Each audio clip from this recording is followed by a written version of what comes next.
Kita mungkin kurang menghargai orang yang selalu mensupport kehidupan kita. Misalnya kalau kita punya teman yang selalu senantiasa mendampingi kita dalam keadaan kesulitan-kesulitan. Kita terkadang kurang menghargai mereka. Bukan berarti kita menjadi menggilai mereka ya, maksudnya menghormati mereka secara gila-gilaan. Tidak.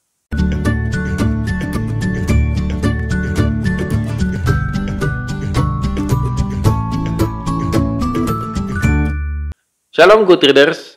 Hari ini kita kembali merenungkan firman Tuhan. Tetap semangat, tetap berhikmat dalam setiap langkah kehidupan kita pada hari ini. Yakin dan percayalah Tuhan menyertai setiap tindakan-tindakan kita. Dan hari ini kita akan membahas dari 1 Tawarikh pasal 11 ayat 1 sampai ke 47.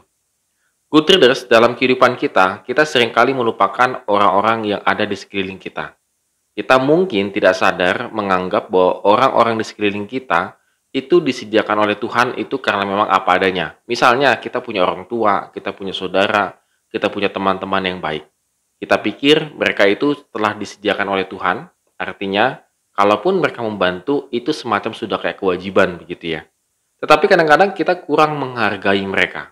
Kenapa? Karena tadi alasannya adalah setiap hari ketemu kayaknya seolah-olah itu sudah menjadi kewajibannya mereka begitu ya, orang di sekeliling kita. Sehingga kalau kita perhatikan baik-baik, kadang-kadang kita juga mengecewakan orang-orang di sekeliling kita yang mendukung kita, mensupport kita. Mungkin kita pernah mengalami hal demikian. Nah, kalau kita perhatikan di teks kita agak-agak mirip juga. Catatan terakhir di pasal yang ke-10 menunjukkan bahwa Saul dibunuh, maka dibutuhkan seorang raja yang baru. Dan raja yang baru ini yang berkenan di hati Tuhan itu adalah Daud.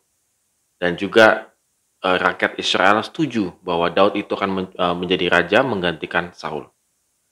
Hal ini bisa diperhatikan bagaimana usaha Daud itu yang luar biasa tetap membela negaranya, tetap membela bangsanya walaupun sedang dikejar-kejar oleh Saul. Kita bisa flashback di 1 Samuel dan 1 Samuel. Nah, kalau kita lihat di bawah kepemimpinan Daud, ibu kota kerajaan itu dipindahkan dari Hebron setelah selama 7 tahun 6 bulan memerintah di sana. Kalau kita bandingkan 2 Samuel pasal 5 ayat 4 ke Yerusalem yang disebut dengan Sion, kota Daud. Dalam pertumbuh kembangnya kerajaan tersebut yang makin luas, ditunjukkan bahwa ada kontrol Tuhan atasnya. Di ayat yang ke-9 tadi kalau kita baca. Jadi ini luar biasa ya, bahwa memang Daud itu berusaha kepemimpinannya itu dipimpin oleh Tuhan. Tapi tidak hanya demikian saja. Daud merasakan pimpinan Tuhan yang sangat luar biasa ketika dia memimpin kerajaannya itu. Tetapi dia juga memiliki satu satu sensitif yang sangat baik dengan lingkungan sekitarnya. Para pahlawan yang berdedikasi dalam berjuang sehati mendukung Daud juga dicatat. Artinya Daud sangat concern di situ dengan mereka. Dia sangat memperhatikan orang-orang di sekelilingnya.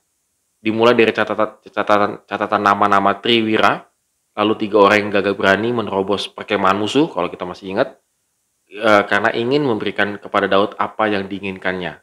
Lalu kepala 30 orang, selanjutnya catatan kepahlawan Benaya, lalu sederetan nama-nama orang-orang yang gagah perkasa.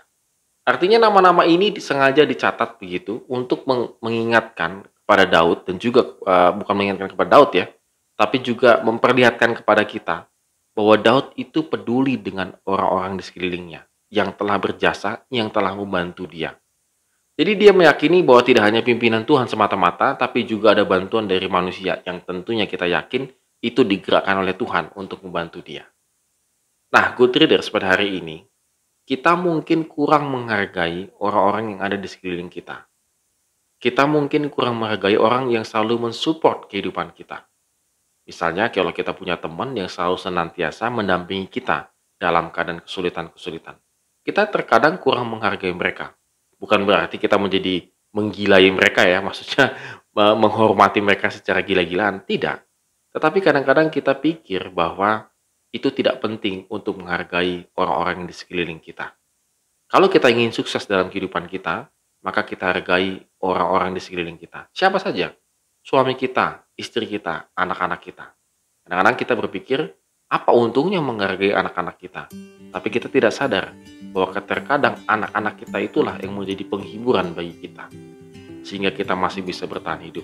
Istri kita, suami kita. bahkan teman-teman kita yang siap untuk membantu kita. Disinilah kita harus menunjukkan, bukan saja kita dipimpin oleh Tuhan, tetapi juga kita menghargai orang-orang yang dipakai Tuhan di sekeliling kita untuk kemuliaan namanya. Amin. Terima kasih telah menonton video ini. Have a nice day and God bless us.